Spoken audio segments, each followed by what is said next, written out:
আসসালামু আলাইকুম। আজকে আমি দেখাবো হযরত ওমর বিন খাত্তাব রাদিয়াল্লাহু তাআলা আনহুর রাজপ্রাসাদ এবং হাতে গড়া মসজিদ। হযরত ওমর রাদিয়াল্লাহু তাআলা আনহু অর্ধ পৃথিবীর খলিফা ছিলেন। খলিফা থাকাকালীন অবস্থায় এখান থেকে জর্ডান, সৌদি এবং ইরাকের কিছু অংশ শাসন করতেন। দেখতে পাচ্ছি সামনে ছোট্ট একটা দরজা। এই দরজার ভিতর দিয়ে ভিতরে প্রবেশ করলাম। গোল আকৃতির ছোট্ট একটি ঘর।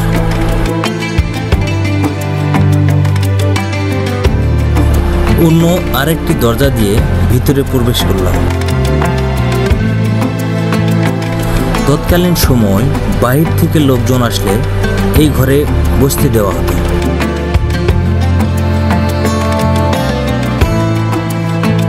এখানে আমি দেখতে পাচ্ছি একটি ঘরের মধ্যে 4টি দরজা।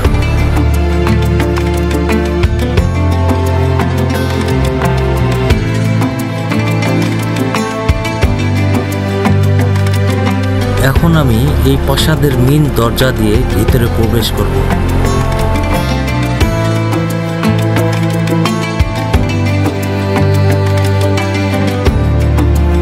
রাজপ্রাসাদের ভিতর একটি নামাজের স্থান রয়েছে, যা পুনরায় সংস্কার করা হয়েছে।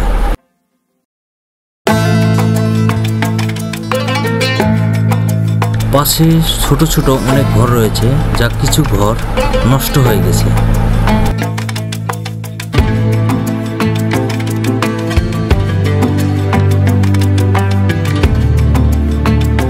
সামনে 3 দরজা বিশিষ্ট যে ঘরটি দেখতে পাচ্ছেন, তা মূলত জেলখানা হিসেবে ব্যবহার হতো।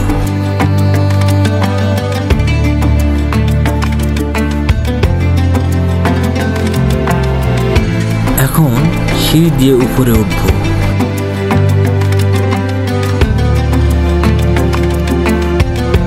সিঁড়িগুলি নতুন করে সংস্কার করা হয়েছে।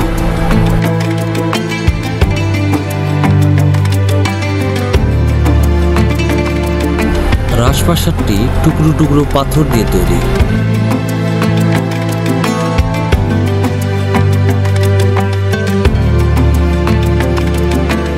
আমরা এখন রাজপ্রাসাদটির মেইন ফটকে ঢুকে পড়ব। ভিতরে দেখি সৌদি আরবের কিছু স্থানীয় বাসিন্দা দেখার জন্য আসে।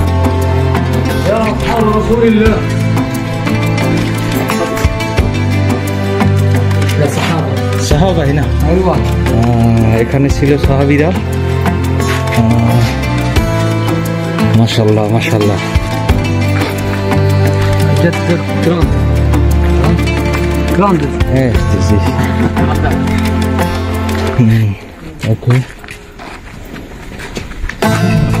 দেখতে পাচ্ছেন ছোট্ট একটি সুড়ঙ্গ, যা এই সুড়ঙ্গ দিয়ে ওই পার থেকে কূপ থেকে খাবার পানি আনত।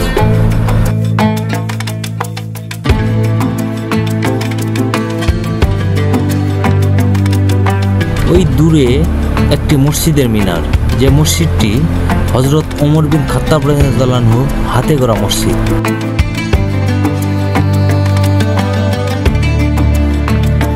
সামনে একটি কূপ রয়েছে, যা এই কূপ থেকে খাবার পানি সরবরাহ করা হতো।